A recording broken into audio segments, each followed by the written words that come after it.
On va se poser une question un peu provocante. Et si le plus grand danger pour une ONG en Afrique, eh bien il n'était pas sur le terrain, mais plutôt caché dans ses propres bureaux? C'est exactement ce qu'on va explorer aujourd'hui, ce fardeau silencieux qui est la paperasse. Et cette question, elle est vraiment essentielle. Parce que, soyons honnêtes, quand on pense au risque, on imagine tout de suite le terrain, les crises, les imprévus. Mais voilà, souvent le véritable danger, il est ailleurs. C'est cet angle mort, cette gestion de l'information qui, si elle est mal faite, peut littéralement paralyser toute une mission. Alors ça nous amène à ce qu'on pourrait appeler le paradoxe de la paperasse. C'est quand même fou, non? Comment est-ce qu'une chose qui est censée aider, documenter et même sécuriser une mission finit par devenir son plus grand fardeau? Le problème de fond, en fait, c'est un véritable déluge. Pensez-y, chaque action, chaque financement, chaque rapport, tout ça, ça génère des documents. Et cette accumulation, eh bien, au lieu de soutenir la mission, elle devient un poids administratif énorme. Un poids qui détourne les ressources ultra précieuses du travail qui compte vraiment, celui sur le terrain. Et là, il faut bien voir la diversité de ces documents.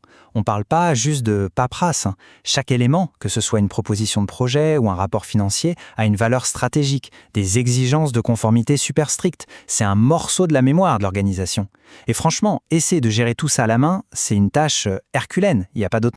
Mais attention, cette inefficacité et tout ce temps perdu, ce n'est que la partie visible de l'iceberg. Le vrai problème, ce sont les risques stratégiques qu'on ne voit pas, ceux que ce chaos engendre. Alors allons voir d'un peu plus près ces coûts cachés. Là, le contraste est juste saisissant. D'un côté, on a la vulnérabilité, la lenteur du papier. De l'autre, la sécurité et la rapidité du numérique. Et ce n'est pas juste un choix technique, loin de là. C'est une décision qui a des conséquences directes, vraiment directes, sur la résilience et l'efficacité de toute l'organisation. 15%. Voilà le pourcentage de documents papier qui sont tout simplement perdus ou mal classés dans une organisation classique. 15%. Il faut imaginer l'impact quand il s'agit de la pièce justificative cruciale pour un bailleur de fonds, la panique. 50%. C'est la part du temps que le personnel peut passer sur des tâches administratives, comme chercher des documents. La moitié du temps de travail, la moitié, détournée de la mission principale. C'est ce qu'on appelle un coût d'opportunité juste énorme. Et puis, il y a le chiffre le plus important de tous, 0. C'est le niveau de risque que les bailleurs sont prêts à tolérer pour ce qui est des manquements à la conformité au rapport. 0 tolérance. Les enjeux sont bien trop élevés pour jouer avec ça. Alors, face à ces enjeux, la bonne nouvelle, c'est qu'il existe une solution vraiment puissante. Une solution qui peut transformer ce fardeau en un véritable atout. On parle bien sûr de la transformation numérique, et plus précisément de l'archivage électronique.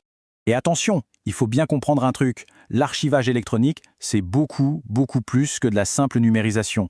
C'est une refonte complète de la gestion de l'info. Ça intègre la capture, l'organisation intelligente des documents et bien sûr, la sécurisation des données. Je sais, cette transition, elle peut faire un peu peur, sembler intimidante, mais en réalité, elle se décompose en 4 étapes très claires, très gérables. C'est une sorte de feuille de route concrète qui rend le processus tout de suite beaucoup moins décourageant.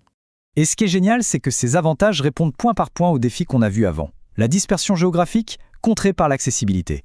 La vulnérabilité, contrée par la sécurité. Les retards, contrés par des flux de travail automatisés. On transforme littéralement un passif en un atout stratégique. Bon, tout ça c'est bien beau en théorie, mais en pratique ça donne quoi? Allons voir un exemple concret. Une solution qui a été pensée et conçue ici, sur le continent, pour les réalités du continent. Il s'agit de SmartFile de la société Webgram qui est basée à Dakar au Sénégal. Ce qu'ils ont fait, c'est développer une solution spécifiquement pour relever les défis uniques des ONG locales. Ils ont vraiment pris en compte les réalités du terrain, que ce soit au niveau des infrastructures ou des opérations. Et ce qui rend SmartFile si pertinent, c'est que ce n'est pas du tout un outil générique. Non, ses fonctionnalités, comme les flux de validation automatique ou la gestion très fine des droits d'accès, tout ça a été conçu spécifiquement pour résoudre les problèmes de conformité et de collaboration qu'on retrouve typiquement dans les ONG. Et les résultats, eh bien, ils parlent d'eux-mêmes. Une réduction de 70% du temps de recherche. Imaginez, ce sont des centaines d'heures qui sont réallouées à la mission. Atteindre 95% de conformité dans les rapports, ça veut dire sécuriser les financements. Là, le retour sur investissement devient juste évident. Et c'est ça, le bénéfice ultime. Au fond, on ne parle pas seulement de technologie. On parle de libérer le potentiel humain. On passe de la moitié du temps passé en administration à seulement 20%. Tout ce temps, il est redonné à la mission, à l'impact réel, sur le terrain. Cette phrase, elle résume parfaitement toute la transformation. L'idée, c'est d'exploiter enfin toutes les connaissances accumulées au fil des ans. Pourquoi faire? Pour prendre de meilleures décisions, concevoir de meilleurs projets et, au final, tout simplement amplifier son impact.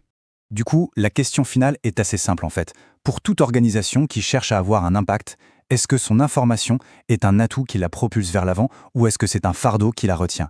Et la réponse à cette question, eh bien, elle déterminera sa capacité à vraiment prospérer et à remplir sa mission dans les années à venir.